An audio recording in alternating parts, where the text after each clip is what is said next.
Sebuah WA dari Menteri Sekretaris Negara kemarin malam mengagetkan saya. Waktu hanya diberikan sangat sempit. Dalam 2,5 jam harus sudah tiba di Istana Bogor. Ditunggu kehadiran Bosman jam 10 malam tepat. Inilah undangan untuk pertemuan penting dengan beberapa petinggi negara lainnya. Demikian info singkat setelah berbicara melalui telepon dengan beliau Pak Menteri menindaklanjuti info dari WA tadi. Tanpa pikir panjang saya langsung berangkat dengan membawa alat tulis, baju batik yang digantung di kursi belakang mobil, di mana saya kepikiran untuk nanti saja dipakainya ketika tiba di Istana Bogor. Dalam perjalanan di mana agak gerimis malam tadi, kecepatan mobil di jalan tol Jagorawi tidak berani saya gaspol. Kepala saya terus bekerja. Kenapa saya dipanggil? Kenapa sekarang? Siapa yang hadir di sana? Apa yang harus saya persiapkan? Saya mencoba menganalisa, apa karena cadangan kas di Bank Indonesia menipis hingga waktu bertahan hanya beberapa bulan lagi? Lalu, apa hubungannya dengan saya? Apa cadangan devisa Indonesia menurun drastis karena ekspor yang menurun tajam? Lalu apa yang saya bisa lakukan? Apakah nggak ada pinjaman lagi karena dunia lagi susah semua? Bahkan IMF pun tidak ada dana yang tersedia, di mana Indonesia sudah masuk negara menengah atas sehingga diharapkan bisa berjuang sendiri, sehingga Indonesia saat ini memerlukan solusi alternatif. Apa ada signal bahwa Amerika menang perang sehingga memerlukan kebijakan bagaimana menghadapi Trump yang ambisius untuk menjadi sheriff dunia? Lalu saya harus bagaimana? Pikiran saya yang liar kesana kemari tanpa terasa membawa ke ujung jalan tol keluar di dekat terminal Baranang Siang, Bogor. Belok kanan dan tidak lama kemudian kurang dari 5 menit sudah sampai gerbang Istana Bogor yang malam itu cukup lengang suasananya. Namun protokol keamanan di depan gerbang ternyata ketat sekali. Kendaraan saya berhenti tepat di depan gerbang. Jendela kaca mobil saya turunkan perlahan. 2 orang menghormat dan membungkuk menanyakan identitas saya yang dicocokkan dengan data di map seorang perwira di belakangnya. Mardi Guowi ya Pak, katanya sopan. Yang dilanjutkan, silakan parkir di sisi kiri, nanti Bapak akan kami kawal ke dalamnya. Saya melihat jam dan jam menunjukkan jam 9.40 malam. Alhamdulillah tepat waktu. Sambil memarkirkan mobil, saya ganti pakaian batik dan mengambil map kulit, buku catatan favorit saya. Kendaraan listrik Golf menanti saya dan saya pun duduk di samping pengemudi yang kemudian berjalan cukup kencang ke arah pepohonan. Sisi kanan berbelok sedikit, kemudian dari kejauhan gedung megah walaupun agak tua terlihat anggun ketika diberikan sorot lampu menyinari sekeliling gedung tersebut.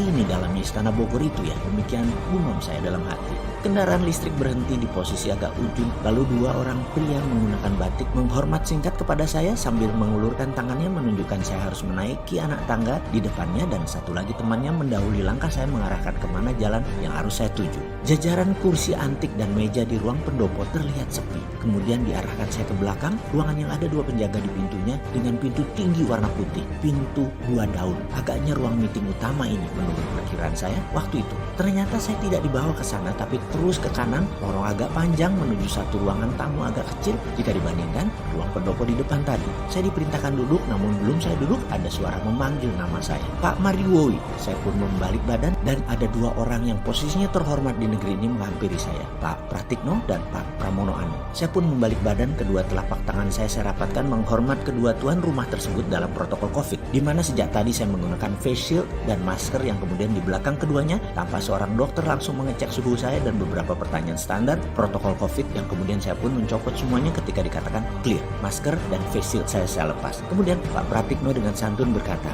terima kasih, pesan saya dijawab cepat dengan kehadiran Pak Mardigu di sini. Yang saya jawab cepat sambil setengah menunduk. Oh nggih, siap Pak Menteri. Oh iya maaf, ada apa ya? Kok orang seperti saya yang jauh dari kepantasan diperintah datang ke Istana Bogor? Pertanyaan saya tidak dijawab oleh Pak Pratikno, juga tidak dijawab oleh Pak Pramono Anung. Lalu Pak Pramono Anung berkata dengan perlahan, nanti di dalam saja semua penjelasannya. Sambil dirinya memerintahkan saya mengikuti dirinya berjalan. Silakan Pak Mardigu, katanya sambil berjalan, yang saya ikuti dengan segera. Kemudian kami berjalan ke arah ruangan yang tadi saya lewati dan kali ini pintu telah separuh terbuka. Pak Pratikno mendahului masuk dan saya pun mengikutinya. Jreng! Kehadiran kami menjadi perhatian beberapa pejabat yang duduk di meja meeting panjang, di mana posisi ujungnya ada Pak Presiden Jokowi, di kiri kanannya ada Panglima TNI, ada Kapolri, Ketua DPR, Ketua MPR, Gubernur Bank Indonesia, Ketua BPK, yang kemudian kami saling salam ala protokol COVID dan mereka pun mempersilahkan saya duduk di samping Pak Pratikno. Kami bersepuluh, di mana kemudian Pak Presiden memerintahkan yang lain kecuali yang berada di meja meeting ini untuk keluar ruangan.